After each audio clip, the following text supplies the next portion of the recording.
அப்பா பாஷா அவர்கள்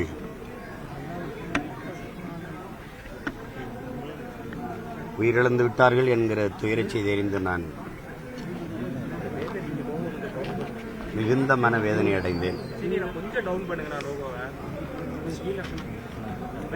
ஈழப்படுகொலை தொடர்ச்சியாக நடந்து கொண்டிருந்த காலகட்டத்தில்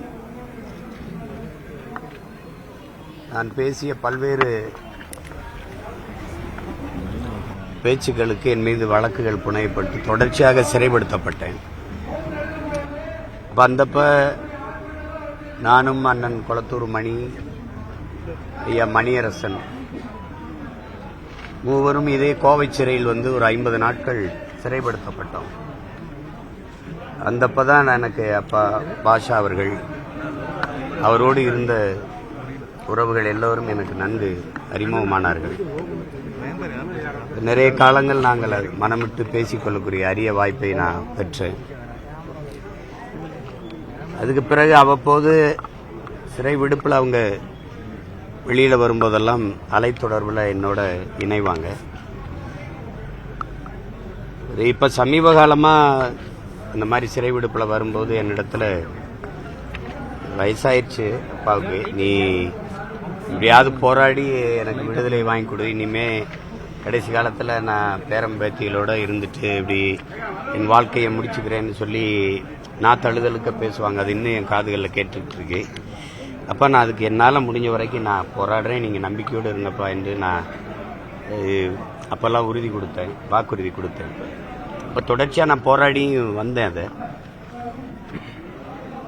எனக்கு நல்ல நினைவிற்கு, நான் இங்கே கோவையில் சிறை கைதிகள் விடுதலைக்கு, இஸ்லாமிய சிறை கைதிகள் விடுதலைக்கு போராடும்போது ஒரு தங்கை என் கையை பிடிச்சி அழுதது எனக்கு இருக்கு. ஒரு குழந்தையை கூட்டிகிட்டு இவ பிறந்தப்ப அவர் சிறைக்கு போனார். திருமண வயசாயிடுச்சு அண்ணா, இப்போ அப்பா இல்லாமல் எப்படி திருமணம் பண்ணி கொடுக்குறது, அவளை திருமணத்துக்குள்ளேயாவது வெளியில் எடுத்துக்கிட்டு வா அப்படின்னு சொல்லி என் கையை பிடிச்சி அழுதது எனக்கு நினைவுக்கு வருது. இப்போ இந்த கூட்டத்தில் அவ்வளோ இருப்பா, வாய்ப்பு இருக்குது.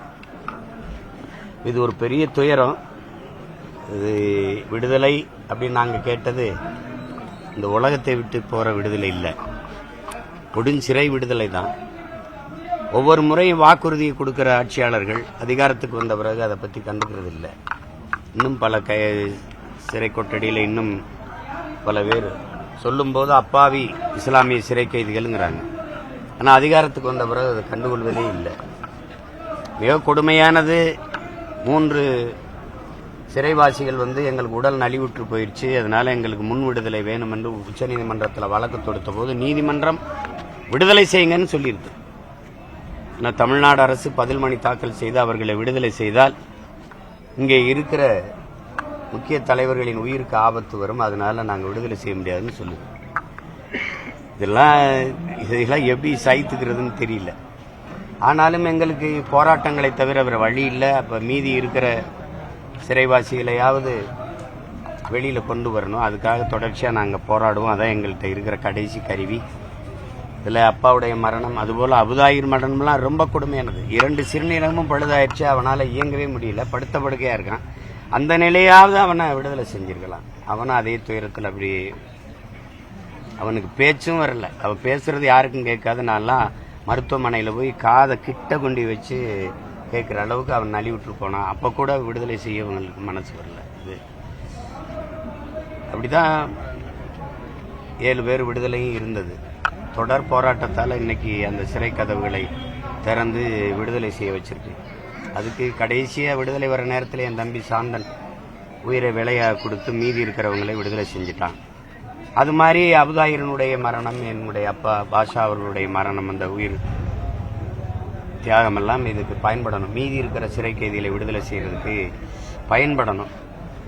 இதை சட்டத்தின்படி நின்று அணுகுவது சரியா வராது. இது மானுட பற்றின் அடிப்படையில், ஒரு மாந்தனை அடிப்படையில் கருணை கொண்டு தான் இதை பார்க்கணும், கருணை கண் கொண்டு தான் இதை பார்க்கணும்.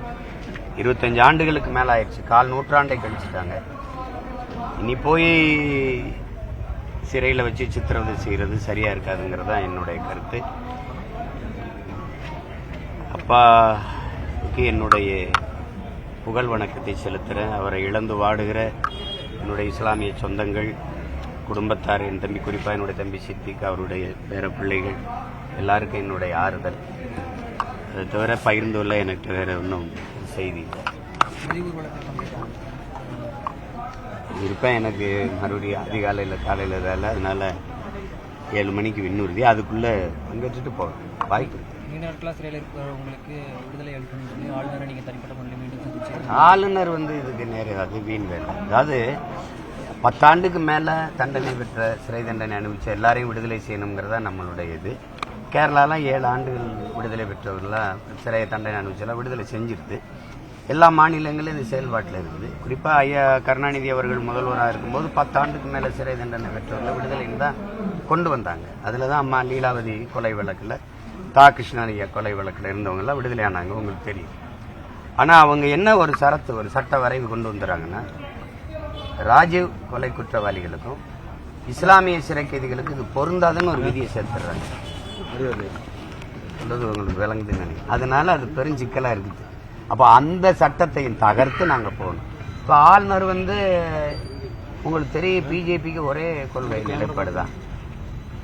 அது இஸ்லாமியர்களுக்கு எதிராக பேசுவது, சிந்திப்பது, அதை தவிர வேற கொள்கை கிடையாது உங்களுக்கு. அதுக்கு ஒரு கொள்கை கோட்பாடு இருக்கு. பாகிஸ்தான் பக்கத்து நாடு, பசுமாடு, ஜெய் ஸ்ரீராம் கோசம். இந்த பாகிஸ்தான் மட்டும் ஒரு ஆஸ்திரேலியாவுக்கு அங்கிட்டு இருந்ததுன்னு வச்சுக்கிறீங்களா, இவங்களுக்கு அரசியல் கிடையாது உங்களுக்கு. இப்போ இதனால இதை பேசுவாங்க. இந்த ஆளுநர் எப்படி கையெழுத்திடுவாரு?